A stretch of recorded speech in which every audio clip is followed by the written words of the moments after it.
good morning, everybody. Welcome. Goodman and Haertl, Hot Takes, Goodman and Haertl. How are you this morning? I'm good, my friend. How are you doing? Are you playing a little hurt this morning? A little bit. I think I have what you have been dealing with, and I haven't seen you in person in a long time, so maybe this has been transmitted. Hey, anything's possible. I think it falls into the upper respiratory thing that everyone has kind of battled with this spring. So I know it's not easy. So thanks for making the time, man. I appreciate it. Well, so many more days in a row that I could do this. But you sucked it up, so I'll sucked it up. I think the lead story this morning is the New York Yankees have folded as a franchise. They've decided to go away permanently. Oh, wait a minute. That's what they would be. Wait a minute. Hold on. No, that's the Lakers losing last night. That's how ESPN is treating this. Not that the Timberwolves won, but oh my God, the Lakers lost. Let's have wall-to-wall coverage on LeBron James and Luka Doncic. And oh my God, the sky is falling. The Lakers lost. We got to have, all of our people out in LA getting all kinds of stories about the Lakers losing. It's nauseating, ESPN. I'm tired of it. Please get off the Lakers train and the Cowboys train. It's disgusting. The Timberwolves won. They're the better team, period. And we're the better team the entire series, and it wasn't really even that close. It is remarkable how they get pigeonholed and then think it's the right thing to do. Maybe they've got research or something or other that indicates this is what people want. It has turned me off of them more than it has anything else. And I just don't, unless there's a score being kept, I find myself really not watching ESPN in any shape or fashion. Unless there's a game on, I just don't use them for anything anymore. I don't know. I'm just going to throw a dart here. Okay. Oklahoma City wins its first championship, but what are the Lakers going to do this offseason? You're not wrong. I mean, that's the sad thing is that you're not wrong. That will be the narrative, no question. And God forbid if the Knicks or the Celtics go out relatively early. No, please. They're not in the same category. No, they're not. The Lakers and the Cowboys. I mean, honestly, if Micah Parsons, God forbid, got into like an accident or something last night, and then he was out for the season, and the Lakers lost last night as well, I don't know if they would know what to do with themselves. Yeah, they might have to call in sick. What are we going to lead with? We have Cowboys and Lakers, two major stories. What do we do? What do we do? What do we do? With that, I want to tell you about a roller auction. They have a great auction coming up on Wednesday, May 7th, a construction and contracting auction featuring wheel loaders, backhoes, hydraulic excavators, skid steers, dump trucks, a water truck, pickups, and more. Bidding is started at rollerauction.com. And don't forget to go to rollerauction.com to learn about upcoming auctions. Get what you want at the price you want today at Roller Auction. Time now for the lead. The lead is presented by Smokin' Dave's Barbecue. It is not just the best barbecue in town, it's one of the best restaurants in town. You can find Smokin' Dave's Barbecue in Denver, Lyons, Longmont, Estes Park, and Greeley. Okay, enough about the Lakers, more about the Nuggets. Let's talk about that other team in LA. Is the key to winning tonight a Murray flurry? If he goes off again, is this series over? Well, if he goes off again, yes, your chances of winning increase exponentially. What are the reasonable expectations that that's going to happen? It's happened once in this series, and it was a perfect union for the Nuggets, scoring 131 points and really having their way. The 4 previous games in this series hadn't been like that at all. It's been a real grind. So I would expect it to be it's going to be much more difficult tonight. You have a team playing with desperation. We know all about that. So we reset and we start a game from from 0-0 Jump Street. And I don't think there's any expectations of anything moving forward. We just see how it all unfolds. I know the Clippers are going to play. The Clippers are going to play like it's their last chance, because it is. Yeah. Well, I think all teams, for the most part, when they're in an elimination game, they will play that way. Sure. And we will get into the Avalanche a little bit later on. What is most likely to happen tonight? Murray Fleury, the Nuggets as a team shoot over 50% from three-point range, or you have one of those nights where Russell Westbrook can't miss. What's most likely to happen? Or I'll flip it around. What's most least likely to happen? I think Russell Westbrook going off for shooting a high percentage, and I mean, I don't. That's least likely. Yeah, I think I don't. I'm fine with Russell Westbrook. I understand what he brings to you. You have to take the good with the bad with the good. He was really good in Game 5. Probably the expectation of him being the same might be reaching a little too far with it. But I can see the Nuggets. I don't think the Nuggets will shoot a high 52 or so percent from 3-point range. That's very unlikely. So most likely Murray. Most likely, think about this for a second. There's probably a better chance of Murray going for 40 plus than the Nuggets as a team shooting about 50% from three, or Russell Westbrook having a can't miss offensive game. Although you would make the argument that for them to shoot 50% plus from three, you have to have the Murray Fleury to do it, right? I mean, because he's going to get the high percentage or the high volume of his shots from beyond the arc. Right. It's very interesting. The Clippers have spent so much time trying to neutralize Nikola Jokic by chasing him and doing a lot of different things. It will be interesting to see what they do defensively with Jamal Murray tonight. Oh, you know what? I thought you were going to say something else. I'll be interested to see if James Harden guards Jokic again. Yeah. I mean, they do a really good job of chasing other guys after him.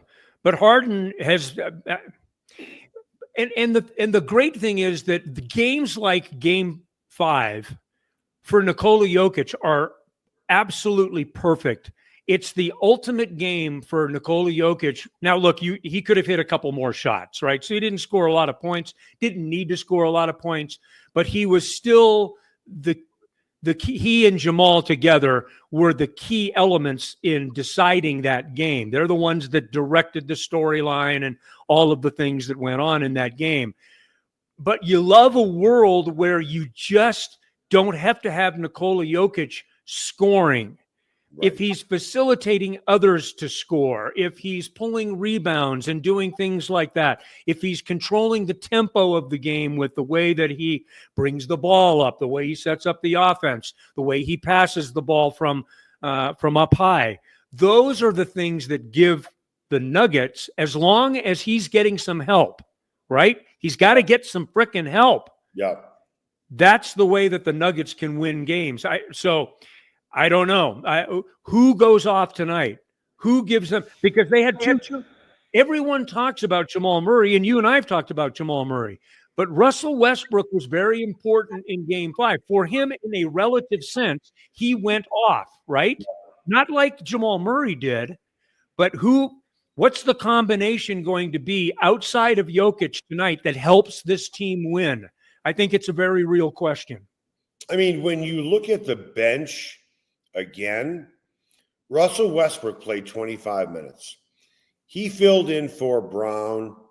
He filled in for Murray a little bit, filled in for Michael Porter Jr. a little bit. He was eating up those type of minutes, right? Yep. As much as anything. Sure. Then you had DeAndre Jordan, who I don't know why he doesn't play more. Maybe I don't know anything about basketball. I mean, nothing about basketball. No. But you can play the guy 8 minutes a game to spell Jokic, Zeke Naji, I'm sorry, or any other big. I'd rather have DeAndre Jordan out there.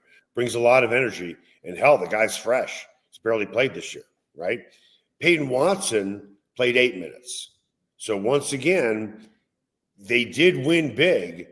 But if you're looking ahead to an Oklahoma, City series, which I don't want to look that too far ahead, right? You're wondering how much longer can this formula work, right? It's a fair question. It needs to work for 48 more minutes. I know that, right?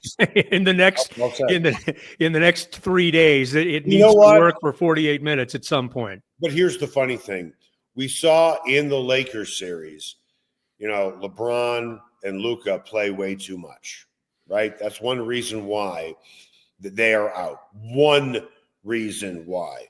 Not having really any bigs plays a major role. Huge, as well, huge. Right? Yep. But you can't play your superstars consistently that amount of time. What are we seeing right? What we saw with the Lakers, that particular problem, that's the Nuggets' same exact problem. Well, the funny thing about the Lakers is, and I remember us talking about this when the trade was made, that you take Anthony Davis out of that lineup defensively, and you end up having Rudy Gobert last night, right? He literally had, there was no answer for Rudy Gobert. Hold on. Rudy Gobert scored 5 points in the previous game. Rudy Gobert has not been in. Last night, Rudy Gobert was a huge difference maker in that game. I'm not talking about the game previous, but when you can't match up and you have a bigs issue, which they clearly did last night. I mean, that's a component that they got beaten in 5 games. I mean, they were not even in this series. Right. The Lakers weren't. And we can talk about Luka's health and LeBron's health and the health of, this, that, and JJ Redick playing guys for the entire half. Yeah. We can talk all about that we want, but it's an incomplete team. And I'm not saying that Anthony Davis would push them further into the playoffs. I liked the move for the Lakers. I thought it was seismic, and it just didn't work. I just want to point something out. Because you're not big up front, Rudy Gobert can go off. Listen, I've watched that series pretty much start to finish. Mm-hmm.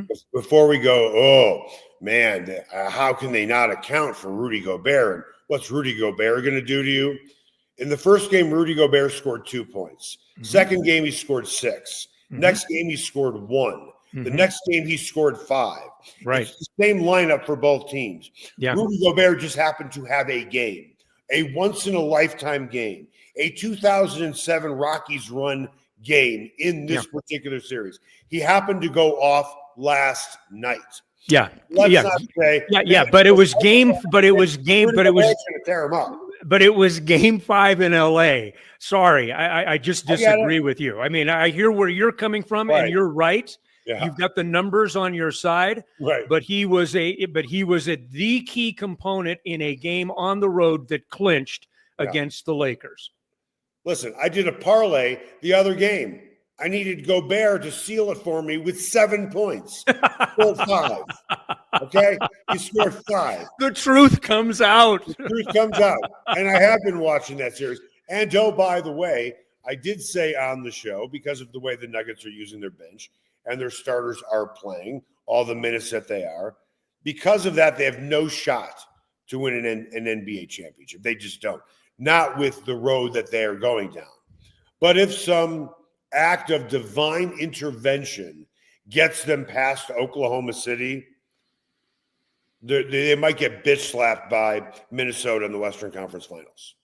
Well, it's not a great matchup, and we've seen that now for an extended period of time. And it wasn't a very good matchup for the Lakers either. So, and it's not a good matchup for Houston or Golden State going up against. You're Minnesota. Right. Yeah, and it's probably going to be Golden State, but we'll have to wait and see how it all goes. Look, Minnesota we've seen this for 2 years now. They're a team on the come, right? And that's a team that you could see coming out of the West. I mean, Minnesota and Oklahoma City may not do much for the TV magnets across the country, but let me tell you something or other. That would be must see TV, in my opinion. I mean, what a matchup that would be. Wow. Well, here, this would be my shout out to ESPN and basketball fans across the country. Who would you rather have, SGA or Jason Tatum? SGA. Who would you rather have, Anthony Edwards or Jason Tatum? I would take Ant-Man. Yeah. I would do that for anybody on the Knicks roster. I would do that, honestly, for anybody on the Lakers roster. Yeah. Let's not forget Jalen Brunson was in the West for a while in Dallas. Now he's the guy in New York. I'm with you. I mean, I think the thing they've got going in Oklahoma City is just feel good. You talk about guys that play for one another, guys that have each other's back, guys that don't take them seriously. Waves of talent, great defense, young, and in about 2-3 years, their salary cap is fucked. Just like the Nuggets was, right? Yeah, no, you're right. Yeah, and the Nuggets had the added misfortune of the economics of the game changing literally after they won a championship. Yes. So, part of their issues do go back to that. But anyway, hey, let's just get this game done tonight and then we'll deal with Oklahoma City.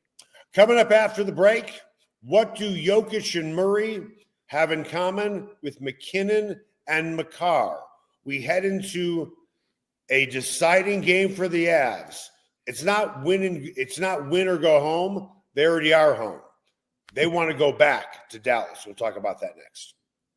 Sasquatch and Wildcard Casinos in Blackhawk have another incredible promotion. They'll be giving away a Ford Bronco Raptor or nearly $30,000 in cash the weekend of May 23rd. Get finalist entries from 10 a.m. until midnight during their daily cash drawings every 45 minutes or by redeeming player points. And all daily cash drawings that don't get picked are eligible for a second chance drawing on Wednesdays, and that can turn into extra cash. Sasquatch and Wildcard Casinos, a family-owned casino that treats you like family.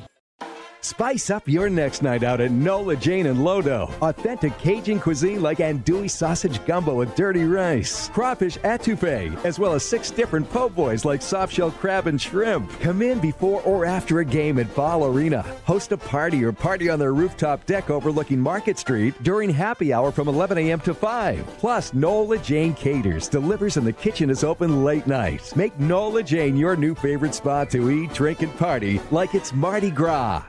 Everyone has their favorite barbecue spot. Mine, Smokin' Dave's Barbecue and Brew. My favorites, slowly smoked ribs, smoked corned beef Reuben, smoked meatloaf with a portobello balsamic cream sauce. And don't forget about Smokin' Dave's 16-hour smoked brisket and pork with one of their 4 homemade barbecue sauces. Great sides, you bet. Barbecue beans made with pork and brisket and their southern corn bake. Man, you gotta try it. Plus, they have amazing non-barbecue entrees on the menu. Go where I go, Smokin' Dave's Barbecue and Brew in North Denver. Ever wondered where city and county fleet vehicles go when they retire? Now's your chance to find out and score big.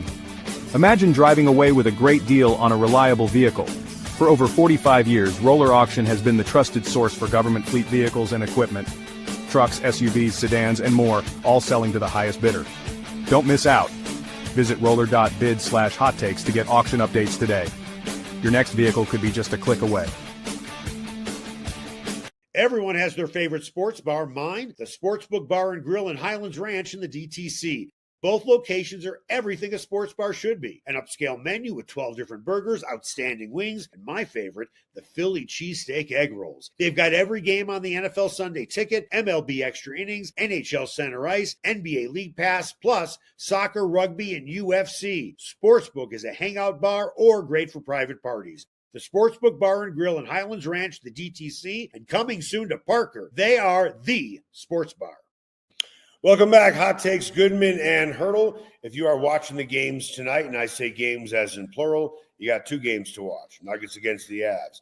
If both teams have to play on Saturday, yes, both games are on Saturday. 2 more games. So with that, what are you going to do for the games? If you're going to have some people over, highly recommend you cater in from Smokin' Dave's Barbecue. They are so great at so many different things. For starters, great ribs, great brisket. Listen, a lot of barbecue places say that, and they might be very good. Smokin' Dave's is amazing. But what they do is they have so many different things on their menu that you wouldn't find at normal places that, do barbecue. How about a smoked corned beef Reuben, which is amazing? They have a smoked meatloaf and a mushroom balsamic cream glaze. That is amazing as well. You want great sides? Macaroni and cheese is fantastic. Everybody claims to have great mac and cheese. Theirs is amazing. My daughter, when she was like 10 years old, would only eat the Kraft macaroni and cheese out of the box. I said, try this, please. Just try this from Smokin' Dave's. She was like, Dad, this is pretty good. That should tell you something, that a kiddo who only wants something bland, right, which is mac and cheese out of a box because that's what they're used to, try something that's really, really good. And like, wow, this is pretty amazing. Great cornbread as well, homemade desserts, Smokin' Dave's Barbecue and Brew. You can find them off of 36th and Pecos. Time now for What's Trending. What's trending on Hot Takes with Goodman and Haertl? Brought to you by Mile High Sports. Okay, Nathan MacKinnon, Cale Makar, named 2 of the 3 finalists for the Ted Lindsay Award. Goes to the best player in the league, voted on by the players. So that's a pretty important award. I know, winning the Hart Trophy, well, not the Hart Trophy, but the MVP, well, that is the Hart Trophy. Yeah, right. Yeah. The Hart, that's voted on by the media, sorry. It means more to me to get it from your, peers. But I digress. McKinnon has been great against the Stars. Makar, by his regular season standards, has been a no-show. 2 assists, -3 on the ice. Jokic and Murray, they have to be a great tandem for the Nuggets to even have a shot to win a title. Is that really the same thing with Makar and McKinnon? Both of them have to be great? That's an interesting question. When you stop to consider how much time Murray and Jokic spend on the floor together, you could have as much as 36, 37 minutes, the way that they're playing these guys right now on the floor together. Maybe half of that is what you're having with McKinnon and Makar on the ice together. But the effect is the same, right? You got to have your 2 guys. I thought it was interesting that Dallas, that there was a challenge made in the Dallas quarter of their big guns for Game 6. It's on you guys. I wonder if the same conversation has been had at Ball Arena over the last couple of days, because it all starts with McKinnon and Makar.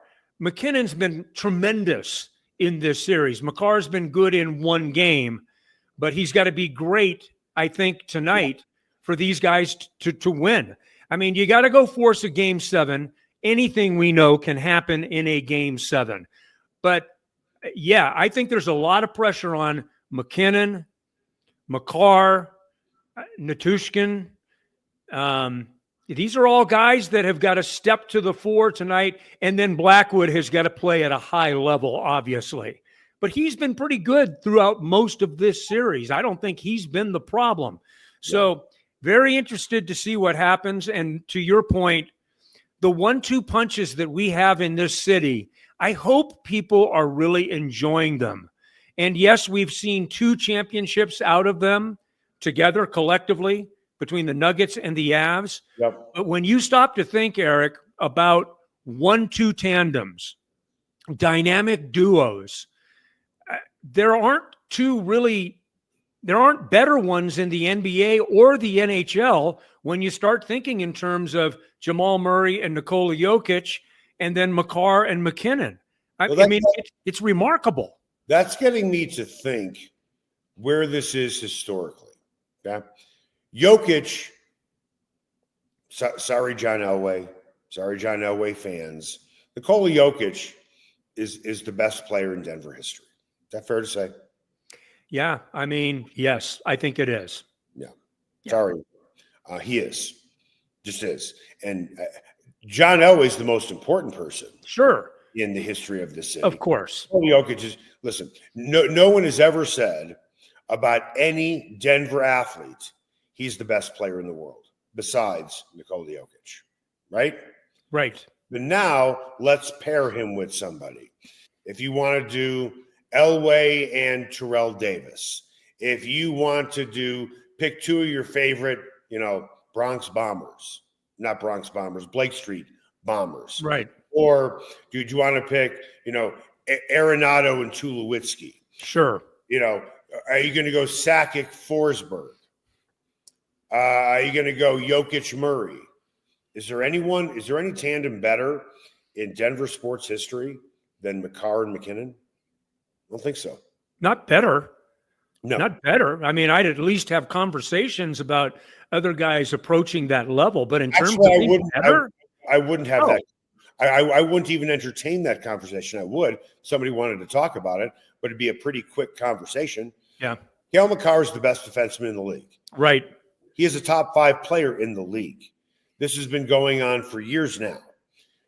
Nathan McKinnon, when he started his career, he wasn't putting up huge points. But over the last at least 2 seasons, maybe even 3, that they're 2 of the top 5 players in the league.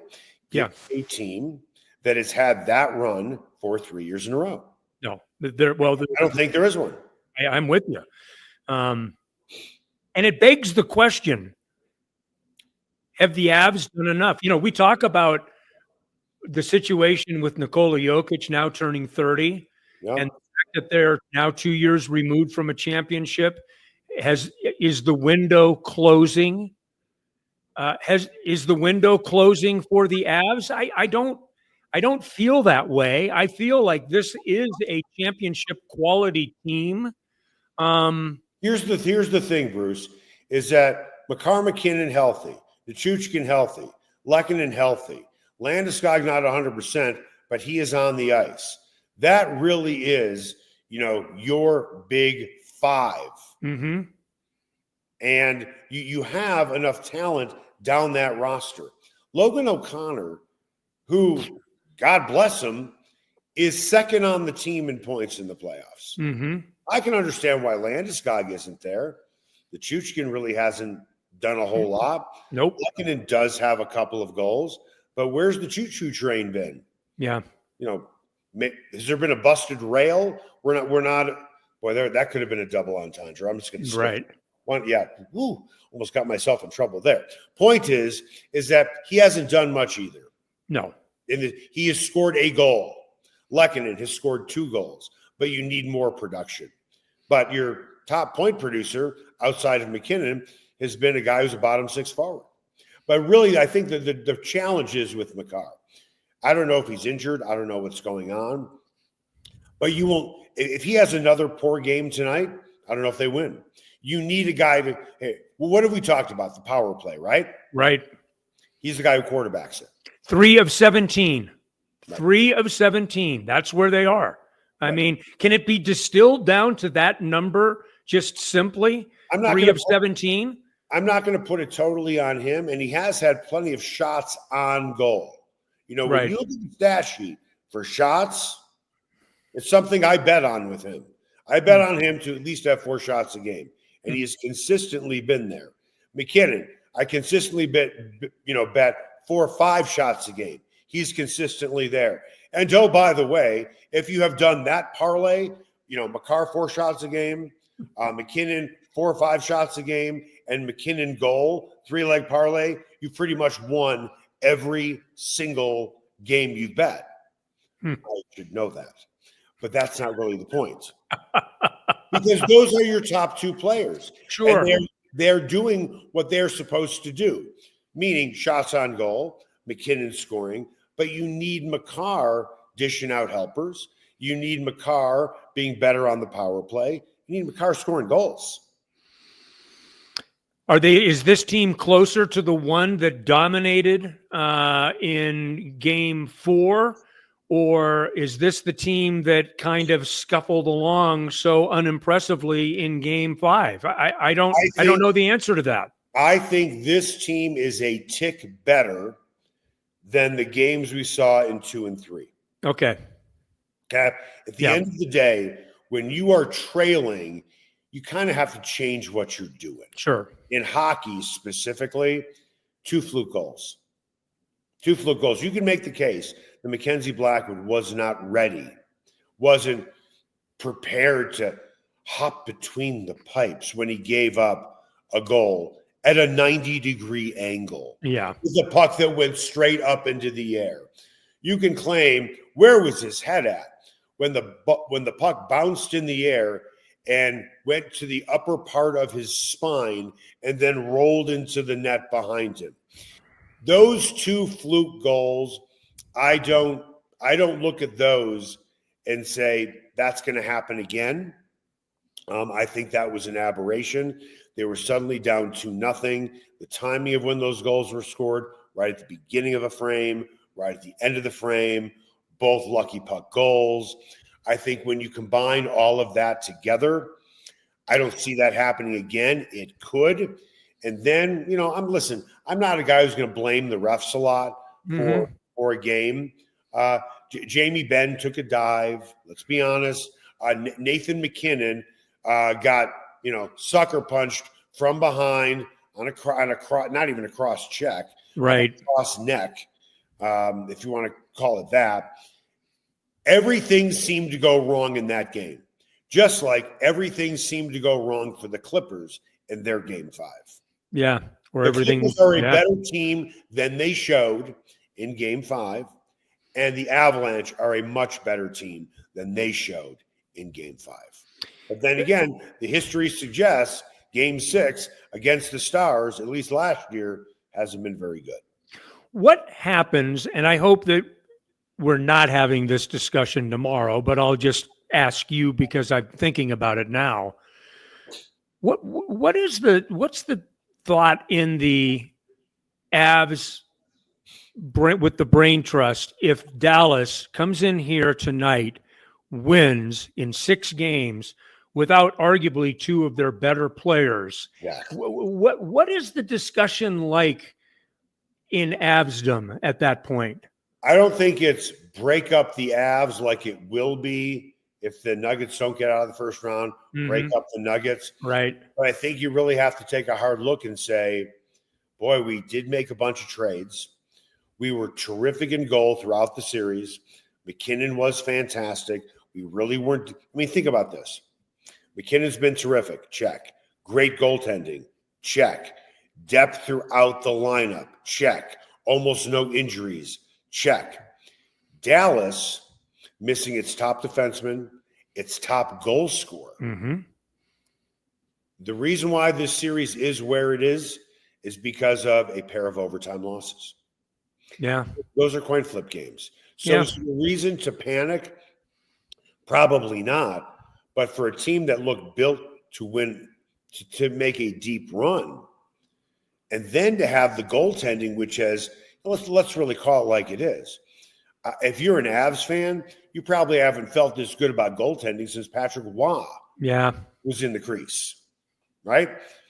With the way that Blackwood played during the regular season, how's he going to play? First ever playoff start. Pretty good. Gave up a goal, right? Had a great game in Game 4, bad game in Game 5, but 2 of them were the freakiest goals you'll ever see. Yeah. Right? And then you look at overtime. I mean, before Game 5, his goals against average was 1.60. Yeah. 7 goals given up. 2 of them, by the way, in overtime. So in regulation, he was the best goalie in the playoffs. But even if you included the 2 overtime goals, his goals against average, 1.60. Yeah. And the kid from Ottawa, 1.59. Wow. The history suggests respiratory infection, like you have or had. The history suggests Blackwood will bounce back. The history suggests that fluky goals, greasy goals, puck luck, whatever you want to call it, is not going to happen 2 games in a row. And if it doesn't, I like the Avs' chances. I do, but Makar has to be better.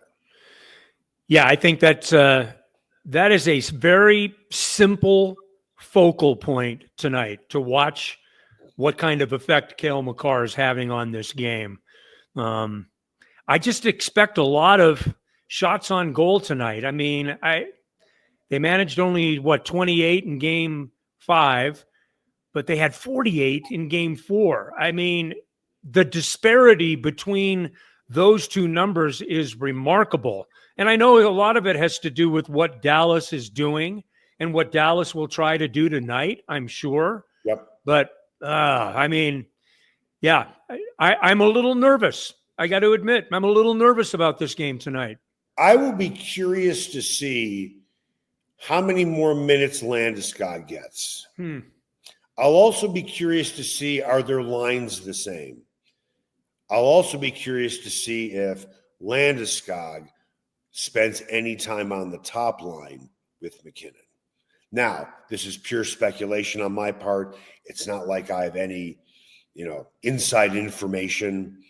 I'll just be curious to see if Landeskog is on that top line. You think he should be? I do. Well, right? The question is, can he handle the workload? Can he handle the minutes? Then again, if this is the final game of the season for the Avalanche, it's really not going to matter. Isn't it interesting that we're talking about Gabe Landeskog as probably the single biggest physical force that the Avs are playing with right now, just from a standpoint of aggressiveness?